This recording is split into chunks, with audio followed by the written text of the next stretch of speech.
Crime ব্রাঞ্চের যে ঘটনাগুলো হয় আজকে সেরকম একটা ঘটনা আমি দেখছিলাম। সেখানে এরকম একটা সিন হচ্ছিল, ফোনে দেখছিলাম আজকে। সেখানে এরকম একটা সিন হচ্ছিল যে বাবা মা নিজের ভালো লাগাগুলোকে পূরণ করার জন্য, সকালাত পূরণ করার জন্য বাচ্চার ফিউচারটাকে নষ্ট করছে।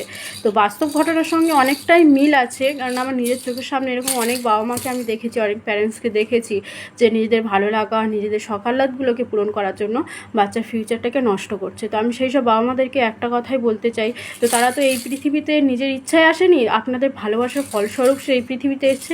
তো তার ভবিষ্যৎটাকে নষ্ট করার কোনো রকম অধিকার নেই, আপনার কোনো রকম রাইট নেই আপনাদের। তো আমার কথাগুলো শুনে অনেক বাবা মার রাগ হতে পারে, যারা এরকমই আছে তাদের রাগ হতে পারে।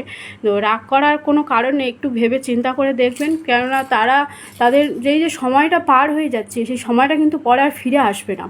সে বুড়ো বয়সে গিয়ে তার এই যে মানে একটা সময় পার হয়ে যাবে, যখন 25-30 বছর হয়ে যাবে, তখন তো সে তার ভবিষ্যৎটাকে দাঁড় করাতে পারবে না।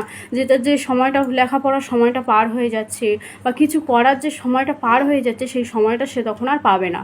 তখন মানে কি কপাল চাপড়ানো ছাড়া আর কিছু থাকবে না। তো অনেকেই আমার কথাটা শুনে ভাবতে পারে যে আমি হয়তো জ্ঞান দিচ্ছি, কিন্তু আমি জ্ঞান দিচ্ছি না। একটু চিন্তা করে দেখবেন, এরকম বাবা মা অনেক আছে, তারা নিজেদের সকালাত পূরণের দিকেই একটু বেশি ব্যস্ত থাকে।